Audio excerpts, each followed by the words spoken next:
Hi everyone, I'm Chef Tony and this is HomeHeadChef, and today I'm going to be showing you how I like to make rice pudding. Now this is a very simple rice pudding recipe. We don't need any eggs at all.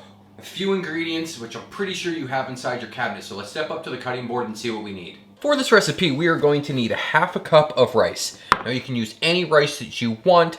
I'm using a white long grain rice. You can use a Boreo. It's not really going to affect much, but it will change the flavor just a little bit depending on the rice that you use. We're also going to need 5 cups of whole milk, 1 cup of heavy cream, 1 cinnamon stick, half a teaspoon of salt, half a cup of sugar, and 2 teaspoons of vanilla. In a large saucepan, we're going to slowly heat up our milk, our heavy cream, our salt, our sugar, and our cinnamon stick, just till it's warm and fully incorporated. Now we're going to bring our mixture up to a boil. Once it starts to boil, we're going to go in with our rice, give it a little stir. We're going to turn the heat down to a gentle simmer.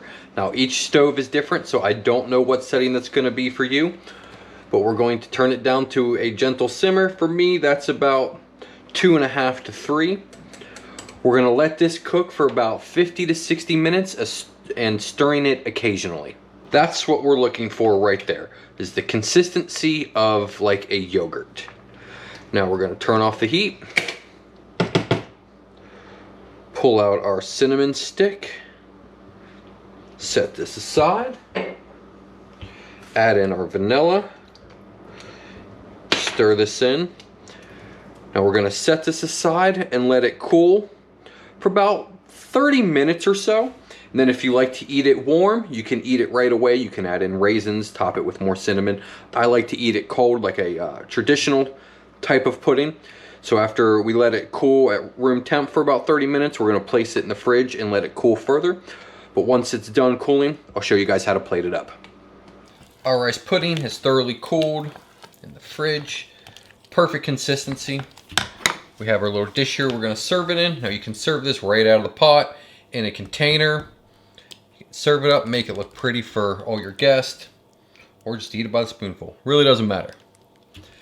But this will last up to 2 weeks in the fridge in an airtight container. You can freeze this as well, and it will last up to 3 months inside the freezer.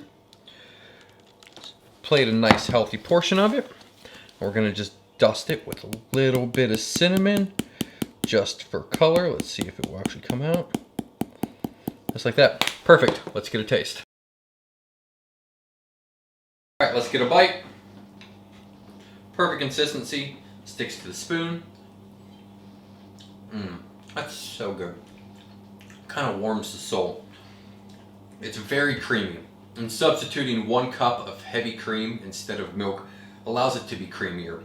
You get nice notes of the cinnamon, the vanilla in there. This is a great way to make an old-fashioned style rice pudding. I hope you enjoyed this recipe. If so, please hit that thumbs up button. If you're new to the channel, please subscribe. Don't forget to check out my other YouTube channel called Tagged Out. I'll have a link for that down in the description. Thanks for watching. We'll see you next time.